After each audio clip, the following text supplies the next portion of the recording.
때까지 계속 직진입니다. 온건한 세력들이 다시 이제 무너뜨려요. 그러고 나서 이제 권력을 잡은 게 보수적이고 온건한 공화파들인데 왕당파들이 보기에는 너네는 급진파를 제거했다 그래서 왜 왕정 안 돌아가? 아니고 급진파들은 아니 너네는 공화국을 한다면서 왜 계속 보수적이야? 그래서 이제 좌파 우파 약 1km 앞 시속 100km 구간 단속이 시작됩니다. 안정을 원했고 그거를 이제 나폴레옹이 가지고 있는 어떤 군의 힘으로 사회 질서를 잠재우면서 결국 강제 자리에 올라가게 되는 것이죠. 다 막강히 싫고 나폴레옹은 그래도 잘하니까 차라리 나폴레옹이 왕 이렇게 하는 거예요. 그러니까 그렇게 보면 될 것 같아요. 그 상황이 어쩔 수 없이 나폴레옹 같은 사람이 만들었던 것 같아요. 왜냐하면 일단 뭐 혁명도 있었고 혁명 사실 유일하게 유럽에서는 처음으로 공화국이 생겼잖아요. 그래서 다른 나라들은 되게 나쁘게 봤어요. 그래서 그때 프랑스 왕이 다른 나라들 왕들한테 귀족들한테 도움을 계속 요청을 했었고 전쟁을 계속 일어났었어요. 프랑스를 프랑스랑. 공격해 들어왔죠. 그래서 그때부터 나폴레옹이 사실 처음에는 보호해주는 그런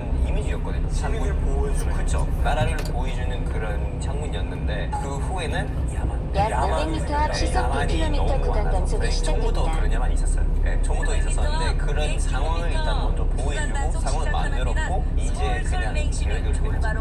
처음에는 시민을 보호하고 황제, 왕의 왕국을 무너뜨리고 시민들이 이끌어가는 사회를 지키는 국국의 영웅으로서의 이미지가 훨씬 강했는데 마음속에는 야망이 그 야망이 나중에 멈추어가는 영화 속에 나와요. 네.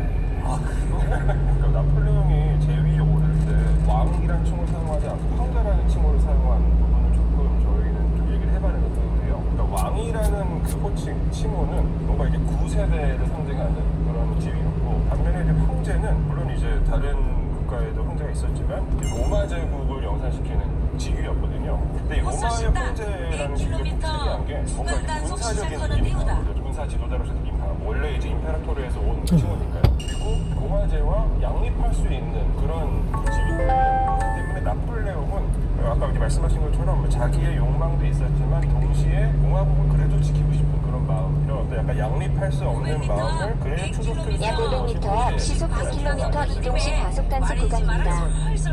국민들이 원했기 때문에 나는 공화정의 황제가 된 것이야 라고 진심으로 그렇게 이것도 영화에 나오나요? 그러니까 뭔가 그 민중의 지지를 받는 장면으로 나오죠. 꼭 정치적으로 가야 돼요? 아니면 실제 그런 마음으로 황제가 된 거예요? 민주적이라고 볼 수 없는 거죠. 그때 당시에는 모든 사람들이 그냥 농사하는 사람들이었기 때문에 생각해보시면 대부분의 지금 이 현 시점에서 존재하고 있는 독재 정권들도 대부분 다 시민의 지지를 받아서 탄생을 합니다. 아마 그 베토벤의 영웅교향곡을 일화를 떠올리시면 가장 좋을 것 같습니다. 베토벤이 그 교향곡, 우리가 3번이라고 알고 있는 영웅교향곡을 이제 그 나폴레옹이 헌정하려고 했던 것이 저야말로 유럽의 영웅이다라고 생각했던 것이죠. 근데 이제 1804년 5월달에 니다 그러면서 이제 나폴레옹의 제자의 직접 증언이라든지 기록에 의하면 교향곡을 악보를 찢어버린다는 얘기도 있고 오늘날은 우리가 이제 베토벤의 교향곡을 영웅이라고 하지만 애초에 이제 초창기 나폴레옹 유럽 사람들이 희망과 기대를 걸었던 나폴레옹에 바치려고 하는 교향곡이었던 거죠. 마지막으로 그런 사람들은 이렇게 꼭 얘기해야 될 것 같아서 그런 사람들은 나폴레옹 볼 때 되게 좋게 보는 편이 뭐냐면 협범이죠. 협범 다시 만들었기 때문에 아직까지는 나폴레옹 했던 시스템이 아직까지 있어요. 프랑스 법 때문에 지금 사실 프랑스에서 정권은 그 바칼로레아도 나폴레옹 때 만든 것이고 그 나폴레옹이 비법을 정리한 것이 잘한 것이다라고 프랑스 국민들은 이거는 진짜 다 입을 모아 잘한다라고 평가를 한다고. 그 얘기가 나왔으니까. 근데 나폴레옹의 평가가 굉장히 많이 엇갈린다고 하잖아요. 좀 심하게 얘기하는 사람들은 나폴레옹을 학살자에 비유하는 사람들도 있긴 있습니다. 근데 그 학살자를 비유할 때 빼놓을 수 없는 것이 히틀러와 스탈린이거든요. 러시아 사람들은 스탈린을 학살자라고 하면 어떻게 생각해요? 학살자 맞아요. 제가 고고학을 하면요, 상당수 고고학자 스탈린셀의 반이 사라져버려요. 그냥 숙청당해버립니다. 근데 또 좋아하는 경우는 있는데 그때 스탈린 때 영국 국가가 갑자기 강대국이 됐잖아요. 그러니까 이게 양날의 칼인 거예요. 그래서 정말 미운데 저 사람이 우리나라를 소련으로 만들었다. 그리고 어쨌든 2차 세대전에 승전국이 돼가지고 그 엄청나게 사람을 갈아 넣어가지고 그 경제 부흥도 시키고 또 하고 그러니까는 모든 사회 시스템에 지금 헌법 이야기하셨는데 이 부스로 가면은 모든 건물들이나 이러한 체계가 다 스탈린 때 만들어져요. 그러니까 이게 정말로 역설적인 그런 면을 가지고 있는 것 같아요. 자기 군인들도 죽였어요. 근데 자기 군인들이 아니 행군을 하다가 다쳐서 부목을 해가지고 끌고 가잖아요. 그러면 버리라고 그래요. 부상 입은 그 장병이나 지휘관들도 버리고 가고 낙오자들은 무조건 가차없이 버리고 매우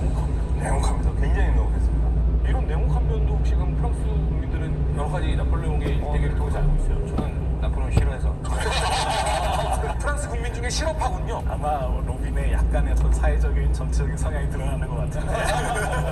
한편으로는 나폴레옹이 또 하나의 그 재밌었던 게 선전선동에 되게 능해가지고 그 이집트에서 그 학살을 하고 자기 패한 것들을 다 윤색을 해가지고 잡지를 만들어서 막 프랑스 안에다 선동을 하고 해서 사람들이 모르게 철저하게 인화한 거 봐서는 저는 뭐라 그럴까 그 학살과 모든 것을 이 사람은 약간은 좀 요즘 말하면 감정 공감을 못하고 모든 것을 사람을 죽이고 살리는 다 정치적으로 살았었던 스탈린도 원래 조지아 출신이었거든요. 그러니까는 자기가 출신이 다 비난하는 데서 태어나가지고 그 모든 이 삶의 현상들을 정치적으로 받아들인 게 아니었을까라는 저는 나폴레옹 볼 때마다 많이 본 것 같은 느낌이 들어요. 전 나폴레옹이 가이사르랑 좀 비슷하다. 예, 그러니까 진짜 비슷했어요. 왜냐면 정의였고 그리고 전쟁을 잘했었고 그리고 못했을 때도 자기 나라한테는 이렇게 어떻게든 말로 이렇게 설명을 해가지고 더 좋게 만드는 그런 사람이었던 것 같아요. 자기한테 이익될 때는 한없이 인자한 장군이었다가 또 자기한테 이익이 안 될 때는 한없이 가차 없는 학살자가 되었다가 도움될 때는 모든 것을 거짓말을 하면서까지 선동할 수 있는 정말 이 사람은 대단한 사람인 것 같아요. 근데 잘했으면 저는 그 세종대왕 같은 인물도 될 수 있을 것 같다는 생각하는 게 이집트를 간 게 그냥 군대만 간 게 아니라 본인이 이집트에 관계된 모든 것을 6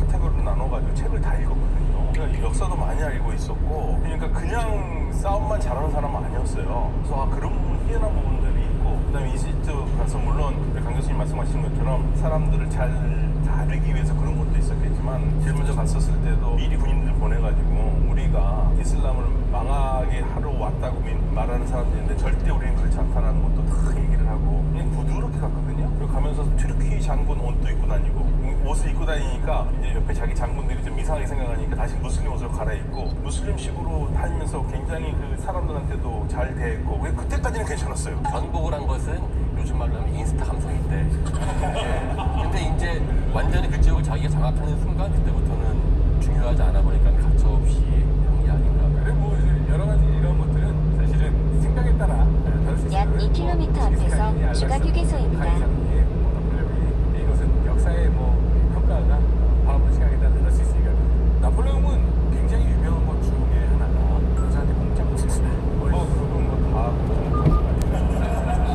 아 우리 박현동 교수님은 또 저는 뭐 공경합니다. 말하면 전화 받을 때 푸르푸르 받는다는 전화도 안 해요. 굉장히 많잖아요 이야기가. 조세핀의 손바닥에서 생활을 하셨다 이런 얘기도 많고 사생활 이야기 한번 뭐 나폴레옹이 사실 조세핀을 만나기 전에 약혼녀가 있었어요. 근데 이제 조세핀을 만나서 이제 빠르게 사랑을 하고 결혼하게 됐는데요. 그러니까 조세핀 같은 경우는 이제 프랑스 장교 귀족과 결혼을 해서 일남일녀가 있었는데 프랑스 혁명 와중에 남편이 처형당합니다. 그리고 이제 조세핀도 잠시 감옥에 갇힌 적도 있어요.